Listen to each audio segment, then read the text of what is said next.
자, 이번 시간은 정비법 보시게 될 텐데 6문제가 출제가 되고요. 한 2문제 내외에 많으면 3문제까지 겁나 이상한 문제가 구성이 됩니다. 아예 손 못 댈 문제들이 구성이 되고요.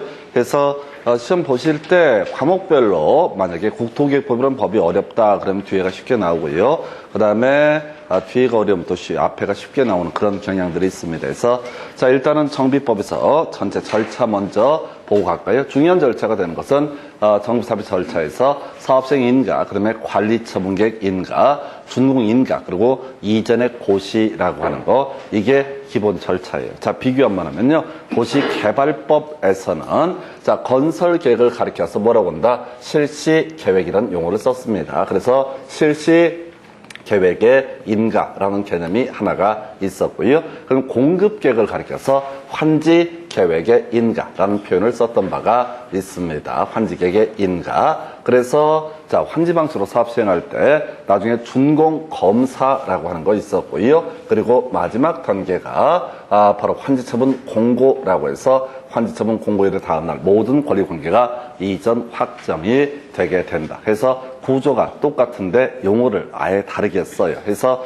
자, 먼저 건설 계획을 사업 시행 계획이라는 용어를 쓰게 됩니다. 그래서 지금 정비사업 재개발 재건축할 때 몇 세대 아파트를 뽑을 것인가 라고 하는 계획을 사업 시행 계획이라고 부르게 될 것이고, 이걸 확정 짓는 것을 사업 시행 인가, 그 다음에 이제 만들어진 아파트를 어떻게 분양을 할 것인가 라고 하는 거, 이걸 이름하여 관리 처분 계획 인가 해서 땅 나눠주는 계획을 환지 계획, 그 다음에 이제 아파트 분양하는 계획을 관리 처분 계획이란 용어를 쓰게 됩니다. 그리고 나서 자, 이제 완성이 되면은 준공 인가라는 과정을 거쳐서 마지막 소유권 이전에 드리겠습니다라고 발표하는 것을 뭐라 부른다? 이전의 고시라는 용어를 쓰게 됩니다. 소유권 이전에 드리겠습니다라고 발표하는 것을 이전의 고시. 고시라는 게 외부에 발표한다 이런 의미거든요. 해서 대응해서 환지처분 공고랑 유사한 구조가 되게 됩니다. 그래서 이 정비법을 바라볼 때는 기본 절차,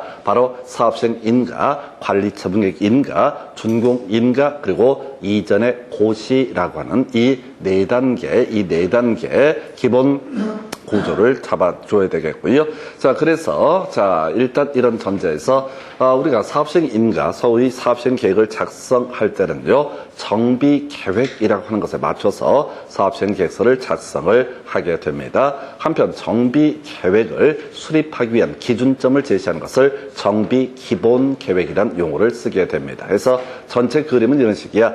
시장 등이 정비 기본 계획을 수립을 하게 될 것이고요. 그리고 나서 자, 정비 기본 계획을 수립하고 거기에 맞춰서 정비계획 수립 및 구역 지정이 있고요. 그럼 나중에 사업 시행자가 뭘 하냐면은 정비 계획, 사업 시행 계획을 작성하고 인가받고 관리처분계획 인가 있고 나중에 이전의 고시, 이런 흐름에 따라서 정비 사업은 이루어지게 된다. 이렇게 뼈대를 잡고 가셔야 됩니다. 그래서 자, 이제 첫 번째 이슈 정비 기본 계획이라고 하는 것을 보게 될 텐데, 자, 스토리가 이렇습니다. 시장 등이 수립을 한다라고 되어 있는데, 이게 이런 논리 구조야. 특별시장 정비 기본 계획 수립하고요, 광역시장 정비 기본 계획 수립하고요, 그 다음에 우리 도 밑에 있는 시 중에서 인구 50만 이상의 시를 가리켜서 대도시라고 부르는데, 대도시장도 정비 기본 계획을 수립을 하게 됩니다. 한편 도 밑에 있는 시 중에서 인구 50만 미만의 시를 대도시가 아닌 시라고 정의를 하게 되는데, 대도시가 아닌 시의 경우에는 또 도지사가 기본 계획 수립이 필요하다고 인정했을 때 그때만 기본 계획을 수립하게 돼 있습니다. 그래서 일단은 그나마 논의의 대상이 되는 게 시장 얘기야. 도지사가 기본 계획 수립 필요하다고 인정한 시의 시장은 기본 계획 수립해서 도지사의 승인을 받아야 된다라고 하는 것이 있게 될 것이고요. 우리가 따로 사실 외워야 되는 것 중에 하나가 이 정비 기본 계획이라고 해서 지금 이렇게 가게 되죠. 지금 기본적으로 지금 대도시가 아닌 시의 시장이 기본 계획 수립했을 때 도지사의 승인을 받게 될 텐데, 이걸 변경할 때 이때는 일정한 경우 승인을 요하지 않는다라고 해서 이게 시험용으로 접근하게 되면 좀 이따 이제 비교할 주제인데 그냥 이변 이렇게 외워서 가도록 하겠습니다. 그래서 20%라는 숫자고요. 그다음에 변경이라고 하는 표현 나와 있게 되면 20% 미만의 변경 등에 대해서는 어떻다? 이때는 인가를 승인을 요하지 않는다라고 해서 일단 20% 미만의 변경에서 변경이란 말 들어가 있으면 다 승인을 요하지 않는다. 그 다음에 20%라 숫자가 나오면 20% 미만에서 좀 이따 문제 볼 때 설명을 드리게 될 텐데 일단은 이변이라고 하는 거 하나 기억을 하셔야 돼. 우리 앞에서 도시개발법에서 면감, 비증감 이런 거 있었죠? 10% 범주 내에서 면적이 감소하거나 10% 범주 내에서 또 뭐가 있었지? 바로 사업비가 증액 또는 감액되는 경우 이런 경우에는 자, 인가를 요하지 않는다. 그래서 얘가요, 이변해서 20% 미만의 변경 등에 대해서는 어떻다? 인가를, 승인을 요하지 않는다라고 해서 안 나와 있어. 일단 머릿속으로 크게 가실게. 정비 기본 계획할 때는 이변 이렇게 일단 기억을 해 두시고 좀 이따 정비 계획할 때 추가로 하나 기억을 하시게 될 게 이게 아직 출제가 되진 않았는데 굳이 외운다라고 하면 일변 이렇게 외우시면 됩니다. 해서 자, 이게 뭐냐면 10% 미만의 변경 등에 대해서는 이때는 각종 절차를 생략할 수 있다라고 해서 일단 그림 먼저 잡아야 돼. 정비 기본계획 스케일 크니까 20% 미만의 변경이라고 이변 이렇게 가시고 그 다음에 지금 정비 계획은 10% 미만의 변경이라고 하는 거 이렇게 가시죠. 2변, 1변 해서 최근에 2변 이런 주제가 출제가 됐었거든요. 그럼 이제 대응해서 볼 수 있는 것이 정비 계획과 관련해서 10% 미만의 변경이라는 주제가 또 하나의 쟁점이 될 수가 있습니다. 그래서 자, 2변, 1변 이게 이제 30회 문제 때문에 설명을 드리게 되는 주제이고 조금 이따 문제 할 때 다시 한번 지적을 해드리게 될 겁니다. 그래서 다시 갑시다. 지금요 항상 대도시가 아닌 시가 문제가 되게 될 것이고 대도시가 아닌 시에서 이 기본계획을 수립한다라고 하는 경우가 있게 되면 도지사의 승인 받아야 되고 한편 이변 이미 한번 승인을 받은 다음에 이변 등에 대해서는 다 다시 승인을 요하지 않는다. 정비 계획 파트 아직 안 나왔어요. 근데 대응해서 볼 수 있는 문제가 1변 들어가면 어떻다? 이때는 절차를 생략할 수 있다라고 하는 거 뒤에서 문제 가지고 설명을 드리게 될 겁니다. 제일 어려운 주제가 2변하고요 1변이라고 하는 거. 이때 2변은 20% 미만의 변경, 1변은 10% 미만의 변경 이렇게 그림을 일단 잡게 됩니다. 그래서 뒤에서 다룰 주제고요. 이 파트에서 가장 많은 출제가 됐던 것은 재검토 등에 관한 주제 해서 이 기본계획이라고 하는 것 시장 등이 수립을 하게 될 텐데 10년 단위로 수립하고 5년마다 재검토라고 하는 것이 이슈가 되게 됩니다. 10년 단위로 수립하고 5년마다 재검토. 왜 이걸 내는지 모르겠지만 통계적으로 많은 출제가 이루어지고 있다라고 하는 거 해서 2변, 1변에 이어서 10년 단위 수립, 그 다음에 5년마다 재검토라고 하는 개념, 요렇게 그림을 잡게 됩니다. 그래서 요렇게 그림 봤고요. 자, 근데 이제 이 기본계획 시장 등이 수립한다고 그랬어요. 그래서 시장은 특별시장, 광역시장, 대도시 시장 등을 얘기를 하게 되죠. 그래서 요렇게 기본 틀 잡았었고요. 바로 비교해 볼 것이 기본 방침 아직 안 나왔는데 역시 괜찮은 주제. 지금 기본계획 자체는 시장 등이 수립하고요. 기본 방침이라고 하는 것은 누가 국토교통부 장관이 정한다 해서 기본 방침의 의미라고 하는 것은 시장 등의 기본계획을 수립함에 있어서 기준점을 제시하는 것을 기본 방침이라고 얘기합니다. 그래서 10년마다 수립하고요. 5년마다 재검토. 그래서 문장은 마다라고 되어 있지만은 실질적인 의미는 10년 단위로 수립하고 5년마다 재검토라고 하는 거에서 일단 숫자는 똑같은 구조니까 방침은 누가? 국토교통부 장관이, 기본 계획은 누가? 바로 시장 등이 수립을 하게 된다. 해서 이게 자 2변까지 가게 되면은 별 내용이 없는 파트인데 이걸 가지고 출제가 자주 이루어져요. 그래서 일단은 2변 그라는 주제가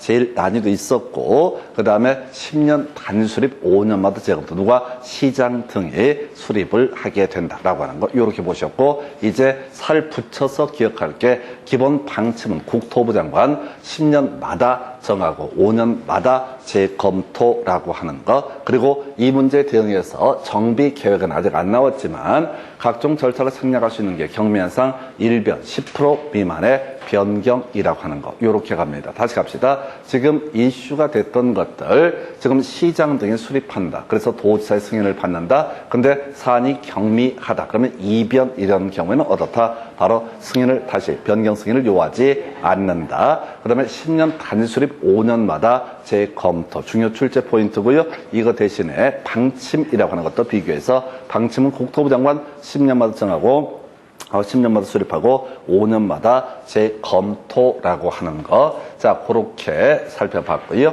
그래서 이 정도가 기본 계획에 관한 주제. 그 다음에 이제 검토 드리게 될 주제가 정비 계획의 수립 등 나와 있죠. 그래서 여기는 빠져 있지만 이게 뭐라고요? 1변. 아직 안 나왔어요. 자, 10% 미만의 변경 등에 대해서는 어떻다? 각종 절차를 모두 생략할 수 있다. 이 내용 자체 거의 의미 없습니다. 그래서 2변 때문에 1변을 우리가 기억을 하게 되는 것이고 이 내용은 큰 의미가 없어요. 그래서 뒤에서 우리 자세히 논의하겠지만 정비 사업이라고 하는 게 세 가지가 있습니다. 산 하나 그려놓고 접근을 하셔야 돼요. 제일 달동네에서 시행하는 사업을 뭐라고 한다? 주거 환경 개선 사업이라고 정의를 합니다. 가운데 동네에서 이루어지는 사업을 재개발 사업이라고 얘기를 합니다. 평지에서 이루어지는 사업을 뭐라고 한다? 재건축 사업이라고 얘기를 합니다. 그래서 용어 정확하게 기억하셔야 돼. 자, 주거 환경 개선 사업이라고 하는 거 뒤에서 따로 이 정의 공부할 텐데요. 이런 논리 구조야 달동네 개선 사업이라고 하는 말이 이 어원입니다. 어원이에요. 법을 처음에 만들 때 달동네를 싹 쓸어버리고 새롭게 해보자. 이걸 그 당시에 달동네 개선 사업이라고 불렀었고 시간들이 흐르면서 용어를 바꾸고 그래서 주거 환경 개선 사업이라고 하는 것이 하나의 이슈가 되게 될 것이다. 자, 그리고 나서 이에 대응해서 재개발과 재건축까지 세 개를 묶어서 부를 때 뭐라 부른다? 바로 정비 사업이라고 부르게 되고 이 주제는 나중에 부동산 학개론 할 때도 27회, 30회 두 번이나 출제가 되게 됩니다. 그래서 결국은 이제 정비 사업을 하기 위해서는 정비 계획 수립해야 되고요. 정비 구역이라는 것이 지정이 돼야 된다. 이거 내용 자체 의미 없어요. 결과적으로 정비 구역 지정이 있어야만이 거기서 정비 사업을 할 수가 있다라고 이렇게 얘기를 합니다. 그래서 자, 이게 이제 하나의 축이 되게 될 것이고요. 자, 그다음에 좀 어려울 수 있는데 양이 많은데 자, 지금 안전진단이라는 개념을 다시 설명을 드립니다. 다시 갑시다. 자, 정비사업, 뭐를 예를 들어 재건축사업, 주거환경개선, 재개발 등이 있게 되는데 재건축사업을 하고자 할 때는요. 자, 정비구역 지정해야 되고요. 정비구역 지정하려면 정비계획을 수립해야 되고 정비계획을 수립하기에 앞서서 재건축은 추가적으로 여기서 안전진단이라고 하는 것이 하나가 필요가 하다. 이렇게 얘기합니다. 그래서 안전진단이라고 하는 것이 있어야 된다. 이렇게 논의를 삼게 됩니다. 안전진단이라고 하는 게 있어야지 재건축을 할 수 있어요. 그럼 가십시다. 재개발할 때는요. 정비기본계획 수립한 다음에 정비계획 수립하고 구역 지정해서 그냥 하면 되는 거예요. 주거환경 개선 사업이라는 것도 기본계획 수립하고 정비계획 수립하고 구역 지정하면 그냥 할 수가 있습니다. 재건축은요. 기본계획 수립하고 정비계획을 수립하기에 앞서서 미리 이것이 노후 불량 건축물인지 여부를 확인해 봐야 됩니다. 그래서 안전진단의 의미는 이게 진짜 때려 부실 만한 가치가 있는 거냐라고 하는 것을 확인하는 과정, 안전진단이라는 과정을 거치게 된다. 그래서 이 안전진단만 하더라도 양들이 어마무시하게 많습니다. 그래서 이걸 다 보시려면 답이 안 나오고요. 내용을 다 소화하는 것도 불가능하고요. 출제 빈도도 지금 7년 동안 한 문제 나왔나 해서 한 10년 동안 두 문제 나오는 거 안 할 수도 없고 하자니 짜증나고 그래서 3개 외우고 끝내셔야 됩니다. 그래서 제일 먼저 안전진단의 사유 보게 되면 자, 끝머리 가볼까요? 안전진단을 실시하여야 한다라는 명제 나와 있죠. 안 중요해요. 그래서 이런 것들은 원칙에 해당이 되는 개념이기 때문에 의미가 없습니다. 문장이 이런 식으로 되어 있어요. 정비계획을 위반하는 위반권자는 재건축 사업에 정비계획 위반을 위해서 정비 예정 구역별 정비계획 수립 시기가 도래한 때 안전 진단을 실시해야 된다. 이게 무슨 말이냐면 이 기본 계획이라고 하는 것을 보게 되면 정비계획 수립 시기라고 하는 것을 미리 정해놨습니다. 그럼 때 되면 어떻다? 안전 진단한 다음에 정비계획 수립하고 정비구역을 지정해 간다. 이런 취지야. 근데 이거 중요치 않고요. 숫자 이제 외우셔야 됩니다. 아까 우리 정비 기본 계획에서 10년 단지 수립 5년마다 재검토 기본 방침이라고 해서 국토부 장관 10년마다 수립하고 5년마다 재검토 둘 다 중요한 숫자고요. 여기서 2변이라고 하는 것도 숫자 20% 미만 변경해서 2변 정비 계획서는 아까 뭐라고 그랬어요? 1변 이렇게 외우기로 했었습니다. 자, 그러다 치고 지금 신청에 따른 안전진단. 그래서 문장 겁나 길어요. 그래서 숫자 10분의 1이라는 숫자만 기억을 하시면 됩니다. 그래서 재건축을 하고자 합니다. 이 기본 계획에서 재건축하라고 미리 예정을 안 해놨어요. 근데 마을 주민들이 그 아파트 단지 주민들이 뭘 주장할 수 있다? 우리 재건축 좀 합시다 라고 이렇게 얘기가 의사합시가 있었습니다. 그럼 재건축 합시다 하면 재건축이 되는 게 아니에요. 먼저 안전진단이라는 과정을 거쳐서 소위 노후불량 건축물이라는 일정한 요건을 갖춰야만이 어떻다? 이 재건축이 가능해지게 됩니다. 그래서 이렇게 안전진단 신청을 하고자 할 때는 10분의 1 이상의 동의를 받아야 합니다. 근데 문장 보시다시피 겁나 길어가지고 이걸 문장에 낼 수는 없어요. 이 문제를 출제하면은 딱 한 가지 방식밖에 없어. 괄호 넣기 문제 10분의 1 기역, 니은, 디귿에 알맞은 숫자를 연결하시오. 이렇게밖에 문제를 구성할 수 없습니다. 그래서 첫 번째 이슈 안전진단에 신청하기 위한 동의 요건 뭐라고요? 10분의 1 자세히 보지 말라고 어차피 봐봤자 못 외우는 거니까 그냥 이게 원래 3개가 있어요. 다 10분의 1, 10분의 1, 10분의 1 이렇게 되어 있습니다. 그래서 안전진단 챕터에서 첫 번째 암기하실 패턴 아직 안 나온 문제인데 안전진단의 신청은 얼마? 10분의 1 이상의 동의를 받아야 된다라고 하는 거. 이게 첫 번째 이슈가 되게 됩니다. 그래서 10분의 1이라고 하는 것이 하나의 이슈. 자, 두 번째 안전진단의 제외 대상에서 키워드부터 보겠습니다. 제외 대상, 제외라고 하는 것이 키워드가 되게 됩니다. 안전진단 제외, 실시하지 아니할 수 있다 해서 사연이 3개가 있어요. 자, 근데 이 3개 내용을 설명을 드리긴 할 텐데 결국은 우리가 알아야 되는 것은 뭐라고요? 제외 대상. 자, 안전진단을 실시해야 된다가 아니라 제외할 수 있다. 의미가 붕괴 사용 금지 진입 도로 이게 이슈. 자, 어떤 지역이 말입니다. 이렇게 지금 재건축을 하고자 하는 지역이 있습니다. 그러면 이제 이 동네에서 이 문제 건축물 등이 소위 노후불량 건축물의 요건을 충족을 해야지 안전진단 소위 통과하고요. 안전진단 통과가 이루어져야지 정비계획 수립 구역 지정 그래서 재건축이 추진이 될 수가 있습니다. 근데 가서 이제 안전진단의 의미라는 게 이런 식이라고 이게 진짜 노후불량 건축물인지 확인해보는 과정을 안전진단이라고 부르게 되는데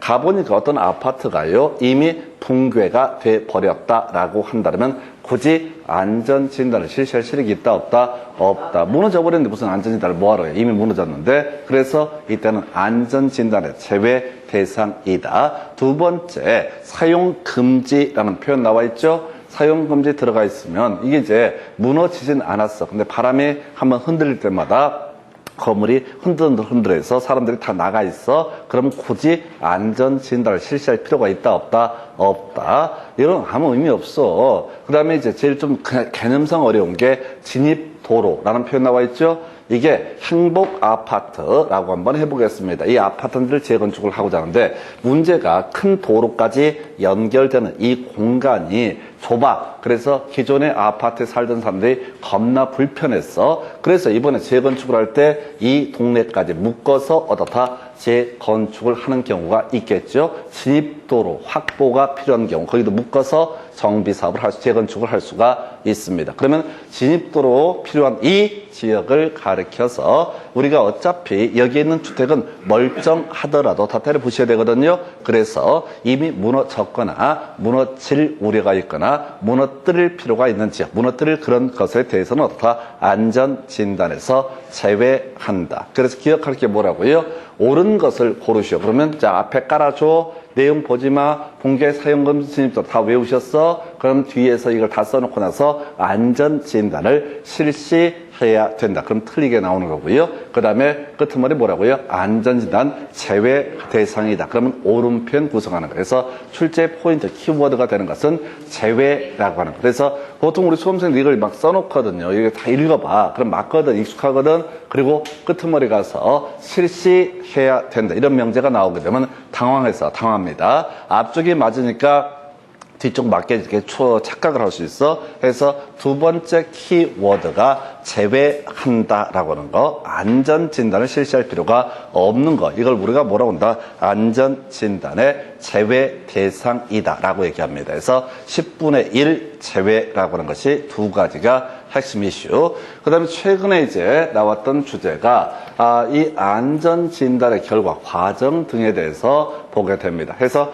이 중간에요. 지금 이제 안전진단 다 했고요. 그래서 정비계획 수립하기로 결정이 됐습니다. 이게 이제 누가 하는 거냐면 시군구청장이 안전진단을 담당을 합니다. 법에서는 입안권자 이런 식의 표현을 쓰는데 의미상 시군구청장이 하는 거야. 그러다 치고 지금 시군구청장이 안전진단 결과서를 근거로 해서 정비계획 위반을 했다라고 했을 때 볼까요? 제일 마지막 단어 제출해야 된다라고 돼 있죠. 사실 뭐 제출 이런 게 중요치 않다고 그랬는데 여기서는 이제 포인트가 되는 거야. 제출해야 된다. 자, 스토리 가십시다. 지금 누가 시군구청장이 안전진단 실시를 한 꼴이거든요. 그럼 이 보고서를 누구한테 제출한다? 한 단계 위에 있는 시도지사에게 제출한다. 이렇게 가는 거야. 취지는 뭐냐면은 자, 가십시다. 어떤 지역에 재건축을 하고자 합니다. 그러면은 마을 주민들이 재건축을 해달라, 안전진단을 빨리 해달라, 그 얘기는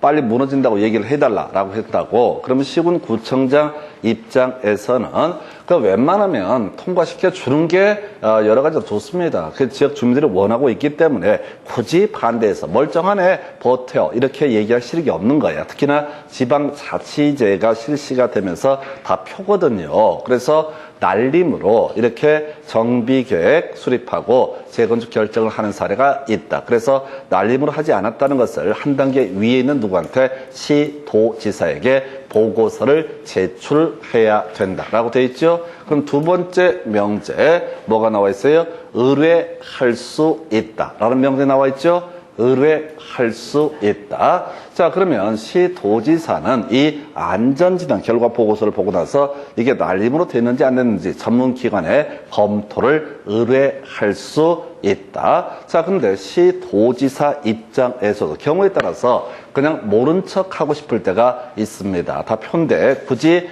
재건축 하자고 하는데 이게 아파트가 멀쩡하다고 자, 재건축 하지 마라. 통제하기가 귀찮거든. 그래서 여러분 이제 국가적으로 문제가 되니까 국토부 장관은 누구한테 시도지사가 아무것도 안 하고 있을 때 검토를 요청할 수 있다라고 이렇게 얘기를 합니다. 그래서 스토리가 어떻게 간다고요? 외울 키워드 그 다음에 의, 그 다음에 요 이렇게 가는 거야. 해서 제출하는 사람 누가? 시군구청장이 시도지사에게 제출하게 된다. 그러면 시도지사는 전문기관에 검토를 의뢰할 수 있다. 시도지사가 일을 안 하고 있으면 국토부 장관이 바로 다시 시도지사가 검토를 의뢰할 수 있고 국토부 장관 입장에서 시도지사가 일을 안 하면 다 검토를 요청할 수 있다. 이렇게 그림을 잡게 됩니다. 그래서 주체 얘기예요. 누가 제출한다? 시군구청장. 누구한테 제출한다? 의미상 시도지사에게 제출한다. 자, 누가 의뢰한다? 시도지사. 전문기관에게 검토를 의뢰할 수 있다. 누가 요청한다? 국토교통부 장관 누구한테? 시도지사에게 검토를 요청할 수 있다. 그래서 주체를 기준으로 보게 되면 제의요. 제일 밑에 있는 애들이 시군구청장, 시군구청장이 제일 먼저 보고서를 시도지사에게 제출하고 시도지사 보고서를 받고 나서 문제가 있다고 판단이 되면 이것을 전문기관에 검토를 의뢰할 수 있다. 그 다음에 국토부 장관은 시도지사가 일을 제대로 안 하고 있으면 뭘 할 수 있다? 바로 검토를 요청할 수 있다라고 해서 다시 시도지사는 의뢰하고요. 국토부 장관은 요청하게 된다 해서 이게 별 의미는 없는데 제일 뒤쪽에 배치되기 때문에 최근 시험 문제에서 한번 출제 포인트를 삼은 바가 있습니다. 그래서 제의요라고 하는 거, 제의요 순서에 따라서 가시죠. 제의요라고 하는 거, 제의요 이렇게 가시게 됩니다. 해서 지금 여기선 세 가지 키워드로 준비를 하셔야 돼. 해서 첫 번째 동의요건 10분의 1이라고 하는 거. 두 번째 중요한 키워드가 뭐가 된다고요? 제외한다라고 하는 거. 제외한다. 키워드가 뭐라고요? 제외해서 아까 붕괴 사용 금지 진입도로 있었죠? 근데 그게 문제가 아니라 의미는 금방 이해하신다니까. 근데 시험 문제 답이 나와야 되니까 이때는 무슨 얘기를 해야 된다. 바로 지금 이제 제외 대상이다라고 하는 거. 그리고 제일 까다로운 형태 내용이 제의요라고 하는 거, 제의요라고 하는 거, 요렇게 얘기를 합니다. 그래서 이게 바로 정비계획 수립 과정에서의 안전진단이라는 개념이 되게 된다. 자, 이렇게 보셨고요. 자, 그래서 여기서 지금 따로 공부 안 했는데 정비계획 수립은 뭐라고요? 1변의 경우 각종 절차 생략할 수 있다. 정비 기본 계획은 아까 20% 변경해서 2변 들어가면 어떻다? 이때 각종 절차 생략할 수 있다. 같이 묶어서 설명을 드렸습니다. 자, 이렇게 해서 정비구역 지정이 되게 되면 정비사업이라고 하는 것이 이루어지게 되죠. 그래서 논의를 삼아야 될 게, 정비사업의 시행이라고 해서 용어의 정의죠. 요거는 이제 학계론에서 아까 말씀드린 것처럼 27회, 30회 두 번 출제가 됐던 주제인데요. 먼저 주거 환경 개선 사업에서 이렇게 갔었죠. 단 이렇게 단순하게 외우자. 절대 이런 것들은 깊이 있게 안 나와요. 용어의 정의니까 아무거나 그냥 던져버려요. 우리가 달동네 특징은 뭐가 된다? 저소득이라고 하는 거. 형편이 어려운 분들이다. 두 번째, 단독주택 같은 이런 주택이 주로 밀집해 있다. 아파트보다는 단독주택이 밀집해 있다. 그래서 저단 들어가면 뭐가 된다? 주거 환경 개선 사업 이렇게 가야 될 테고요. 그 다음에 열상 들어가야 되죠. 열악하고 상업지역 들어가면 어떻다? 이것이 재개발이다. 이렇게 해석을 하게 됩니다. 재건축은요, 키워드 양호라고 하는 것이 키워드가 되게 됩니다. 그래서 그 순서에 따라서 저단, 열상, 양호 이렇게 일단 단순하게 가야 돼. 저단, 열상, 양호. 절대 문장을 읽으려고 하시면 안 돼. 읽어봐봤자 여러분 머릿속에 남아있을 일도 없고요. 이거 길어가지고 시험 지문에 구성됐을 때 못 풀어. 그래서 외울 게 저단, 열상, 양호라고 하는 거. 저단, 열상, 양호라고 하는 거. 저단, 열상, 양호라고 해서 대신 순서 주거 환경 개선 사업이라고 하는 것은 저소득 단독주택. 그 다음에 재개발은요, 열악하고 상업지역 이렇게 하는 거고, 재건축은 양호. 이제 재개발부터 설명을 드리면 일단은 열상에 열악 나와 있죠. 재개발, 재건축을 비교를 하게 되면 이런 식입니다. 아까 말씀드릴 때 평지가 재건축이고 언덕배기가 재개발이다. 그러다 보니까 정비기반시설 뒤에서 공부하시게 될 주제인데요. 이 정비기반시설이라고 하는 게 도로, 상, 하수도 이런 것들 얘기를 하거든요. 그래서 아무래도 평지 쪽은 여러 가지 사정들이 좀 나은 상태고요. 양호한 상태고, 이에 비해서 재개발은 정비기반시설, 기반시설이 열악하다라고 평가를 하게 됩니다. 그 다음에 상업지역, 공업지역 이런 말이 재개발에 들어가 있어요. 이건 무슨 얘기냐면 상가 재개발, 공장 재개발을 가리켜서 뭐라고 한다? 상업지역, 공업지역. 그래서 이거는 그냥 이렇게 중간을 트릭 쓰지 않아요. 그냥 대충 아무거나 끄집어내놓고 써놓고 나서 이게 무슨 정비 사업이냐 이런 식의 문제를 구성을 해요. 그냥 거저주는 문제 패턴이 되겠습니다. 그래서 저단, 열상, 양호라고 하는 거, 저단, 열상, 양호라고 하는 거, 저단, 열상, 양호라고 하는 거. 이게 주거환경개선, 재개발, 재건축의 정의. 물론 이제 이런 문제 내주면 겁나 감사하지. 그냥 거저주는 문제 중에 하나가 저단, 열상, 양호라고 하는 거, 저단, 열상, 양호라고 하는 거, 저소득과 단독주택은 뭐가 되고, 주거 환경 개선 사업, 열악하고 상업지역은 재개발이 되고요. 재건축은 뭐가 된다? 재건축은 양호라고 하는 거. 요렇게 구성. 그래서 요 학계론에서 최근에 두 문제 구성이 됐던 바가 있었고요. 그래서 저단, 열상, 양호 가장 기초적인 얘기예요. 그래서 이런 사업을 총칭하여 정비사업. 정비사업은 어디에서? 정비구역 안에서 이루어지게 된다. 이렇게 소리를 잡습니다. 이게 가장 첫 번째 기초적인 개념. 두 번째 이슈를 삼아야 되는 것이 시행 방식이라고 하는 것이 출제 포인트. 자, 일단은 시행 방식의 종류가 정비 사업별로 조금씩 달라지는 것이 있게 됩니다. 이건 이제 결국은 분석을 해서 외워야 되는 그런 문제인데 이걸 하나하나 개별적으로 외우면 못 외워요. 그래서 포인트를 잡아내셔야 돼.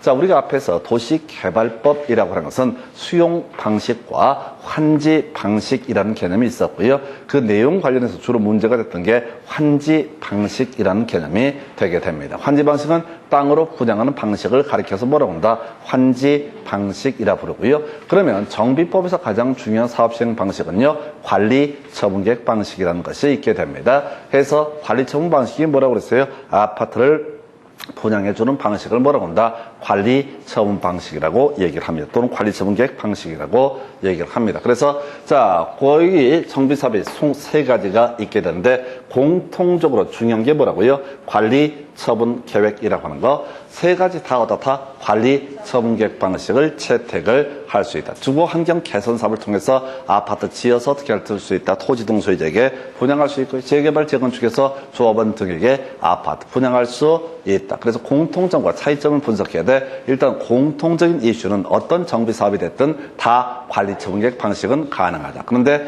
보니까 관리 처분 계획 방식, 주거 환경 개선 사업, 재개발도 중간에 관리 처분 계획 나와 있죠. 문장 못 외워요? 그냥 키워드만 가는 거예요. 그리고 나서 자, 재건축을 보니까 관리 처분 계획 나와 있죠. 근데 재건축은 뭐라고 사족이 달라붙어 있어. 그 중에 키워드 오피스텔이라고 하는 것이 이슈가 될 테고, 욕심부리면 준주거지역, 상업지역 이렇게 예시를 하게 됩니다. 준주거지역, 상업지역, 오피스텔 30%까지 분양 공급할 수 있다. 그래서 이 얘기를 하려면 그거부터 해야 되죠. 지금 제 기억이 맞으면 7, 8년 됐는데요. 수원 광교 신도시 분양할 때부터 아파트 단지, 아파트를 분양할 때 오피스를 끼워서 보통 분양을 하게 됩니다.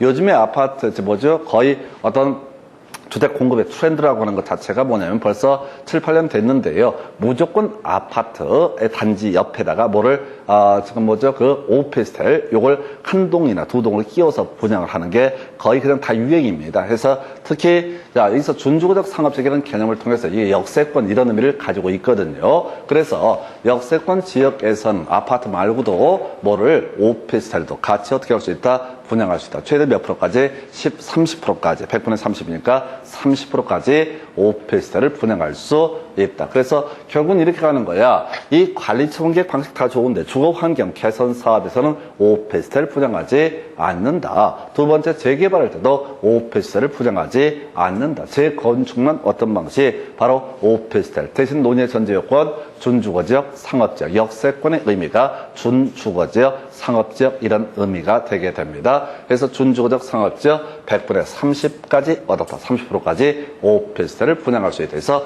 지금 정비사업 시행 방식이 쭉 나와 있는데 일단 가장 중요한 게 어느 쪽이 됐든 다 관리 정책 방식인데 이들 간의 차이라고 하는 거, 재건축에 있어서는 뭐라고요? 자, 오피스텔, 준주거적 상업지역에서 오피스텔을 30%까지 포함해서 분양을 할 수가 있다라고 할 것. 그래서 하여튼 요게요. 근데 조금 이제 도심지역 가깝거나 역세권에 가까운 지역들은 거의 99%가 요즘에 아파트 분양할 때 아파트만 분양하지 않습니다. 항상 오피스텔을 끼워서 분양하는 게 그냥 트렌드라고 보시면 돼. 그래서 이렇게 지금 무슨 얘기하고 있어요? 정비사업 시행 방식을 논하고 있는데 이런저런 방식 다 좋은데 최소한 지금까지 문제의 논의의 포인트가 되는 것은 다른 건 빼더라도 모두가 관리 처분객 방식이라는 데 주안점을 두고 있고 각 정비사업별로 특징이랄까요? 이런 것을 가지고 이슈를 삼게 됩니다. 자, 그리고 나서 지금 이제 환지 방식을 두 번째 체크를 하셔야 돼. 이게 16회, 19회 때인가 나왔던 주제인데 환지 방식이 뭐죠? 땅으로 분양하는 방식을 의미하게 됩니다. 그래서 주거환경 개선사업, 재개발사업에서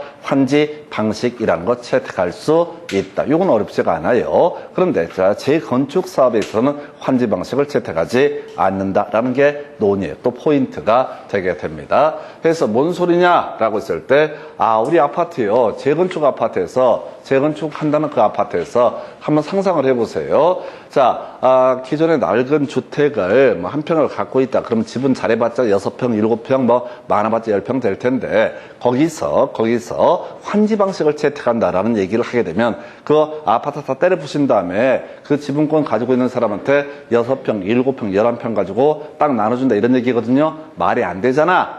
주말 체험 영농 할 것도 아니고 비싼 아파트 한 채에다가 그래서 바로 환지 방식을 채택할 수 없는 정비사업이 뭐가 된다? 재건축 사업이다. 그래서 이게 결국은 공통점과 차이점을 보시는 거야. 그래서 관리처분객 관련해서 다 가능한데 재건축에서는 준주거적 상업적에서 30%까지 오피스텔을 분양할 수 있다. 요거 하나 포인트고요. 그 다음에 다 환지 방식 되게 되는데 재건축 사업은 어떻다? 환지 방식을 채택할 수 없다라고 하는 거. 이게 두 번째 포인트.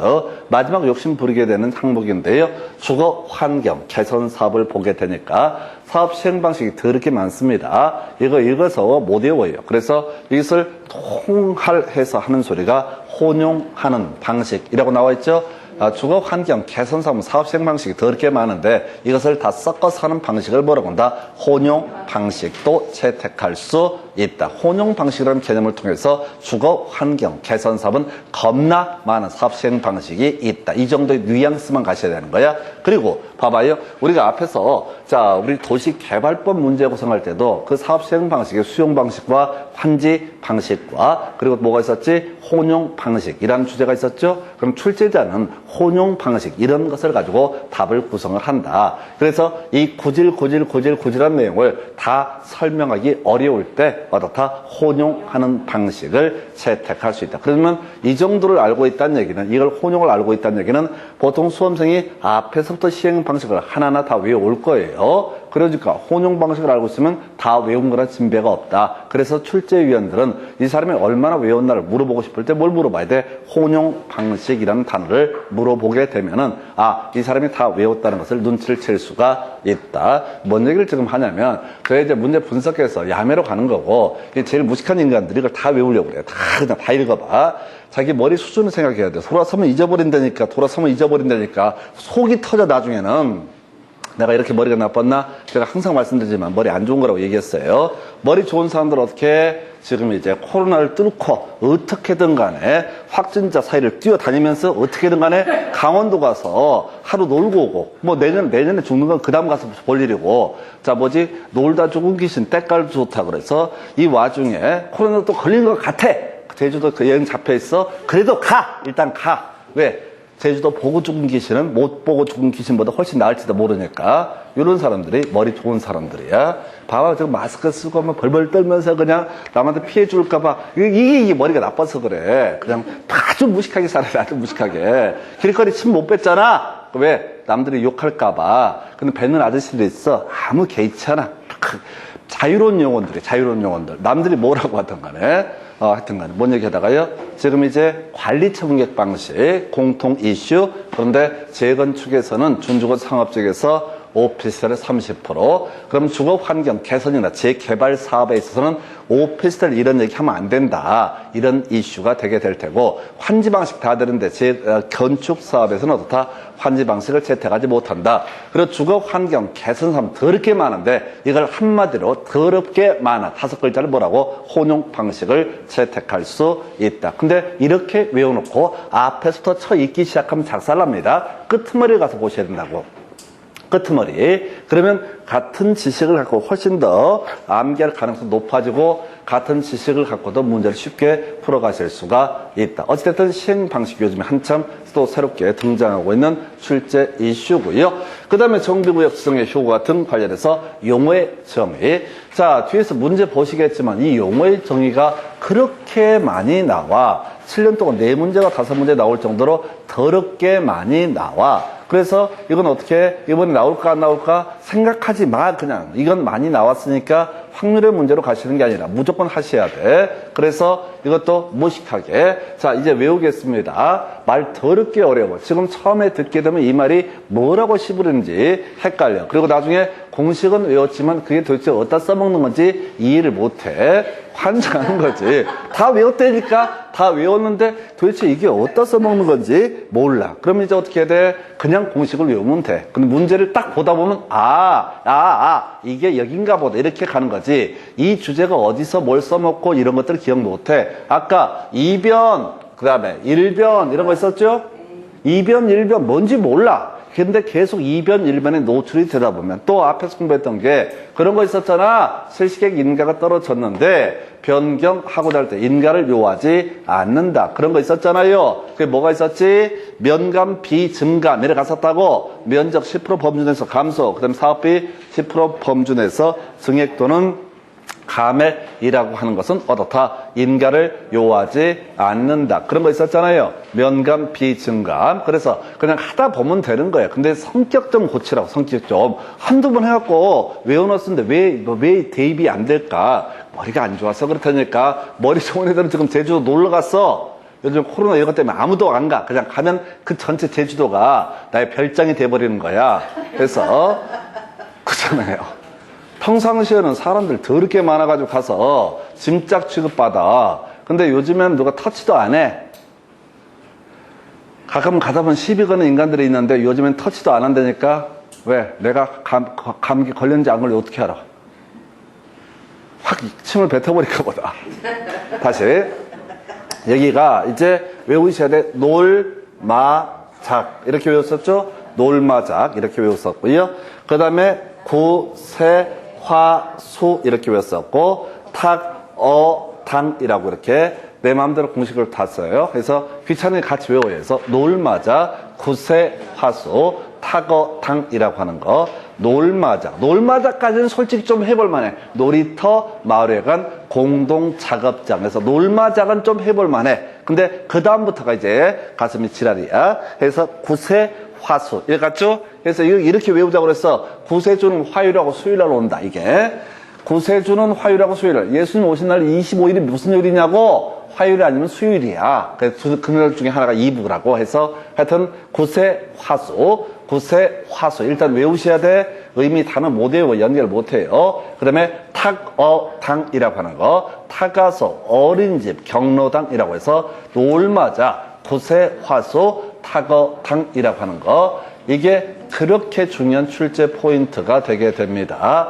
말도 못하게 중요한 포인트가 이 아이 놀마자 구세화수 탁어당이라고 하는 거. 놀마자 구세화수 탁어당이라고 하는 거. 이게 바로 소위 공동이용시설에 해당이 되게 된다. 절대 정비기반시설을 외우시면 안 돼. 원래 정비기반시설은 14개인가가 있어요. 14개인가. 시험 문제 구성할 때 별의별 걸 다 내거든. 그래서 원래 14개인데 그거 외우느니 놀마자, 구세화수, 탁어당 10개짜리거든요. 이거 어차피 시험 문제에서는 놀마자, 구세화수, 탁어당 즉 공동이용시설과 정비 기반 시설을 비교하는 형태의 문제가 구성이 되게 됩니다. 해서 그럼 정비 기반 시설은 뭐고 공동 이용 시설은 뭐냐? 이런 거 시험에 안 나와. 그냥 아무 의미도 없어. 그래서 이게 어려워요. 특히나 이 법이 60년 전, 1960년 년도에 만들어진 법이다 보니까 어떤 문제가 발생하냐면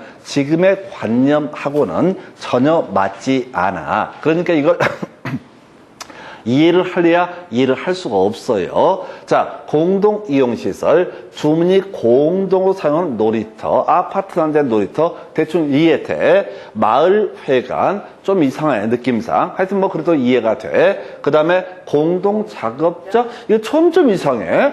무슨 뭘 작업을 같이 해.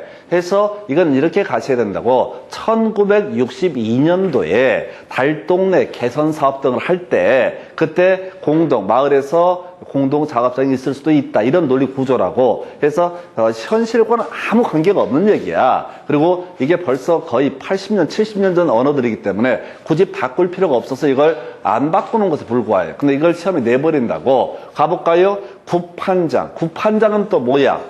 구판장이 뭔지 알아요?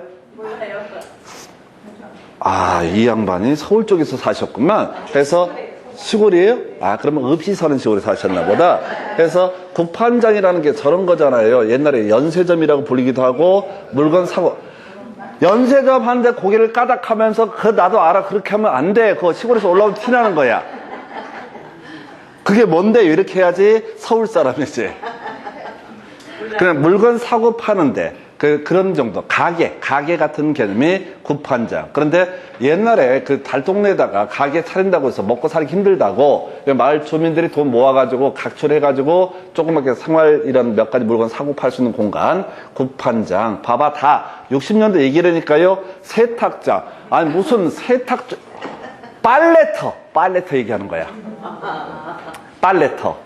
지금 관념을 생각을 할 수 없어. 여기까지는 그래도 이해해. 이제 더럽기 시작하게 화장실, 공동 화장실 나와 있죠? 공동으로 사용할 화장실이라고 돼 있잖아요. 무슨 화장실을 공동으로 사용해 더럽게? 아니, 옛날 얘기라고. 60년대. 그 다음에 이제 수도. 공동 수도는 또 뭔 소리야? 요즘에 드라마에도 이런 거 안 나와. 그래서 구세와수. 그 다음에 타가소, 어린이집, 경로당 나와 있죠? 그래서 의미가 없다고. 그래서 이게 기계적인 암기, 놀마자, 구세, 화수, 타거당이라고 하는 거. 이걸 외우셔야 된다고. 그리고 제가 장담하는데 한 3번 돌릴 때까지, 2번 돌릴 때까지 겁나 짜증나. 들어보면 될 것 같은데 이게 입가에 잘 안 맴맴 돌고 짜증이 나요. 근데 어찌 됐든 간에 정비법에서 딱 한 문제를 찍는다. 그럼 확률상 제일 높았던 게 놀마자, 구세, 화수, 타거당이라고 하는 거 하고 정비 기반 시설을 비교하는 문제가 구성이 되는데 비교하지 마시고 그저 한 가지 공동이용시설에서 놀마자, 구세화수, 타거다 이것만 정확히 외우시면 이게 4문제가 나온다니까 7년 동안 이렇게 많이 내는 문제가 정비법에 없어요. 유일하게 도배를 해버리는 문제. 그럼 겁나 쉽지 않겠느냐? 아니요. 점점 난이도가 올라가 정확하게 외우지 않게 되면 환장하게 만들어. 최근에 나왔던 문제 중에 하나가 미친놈들이 그걸 냈어. 다음 중 공동이용시설 아닌 것을 고르시면서 답이 유치원 이렇게 뽑았어. 보니까 놀마자, 구세화수, 타거당에는 없잖아요. 놀마자, 구세화수, 타거당에는 없잖아요. 유치원이라는 게. 틀렸다 이거야. 이따구로 문제를 내고 지랄들이야.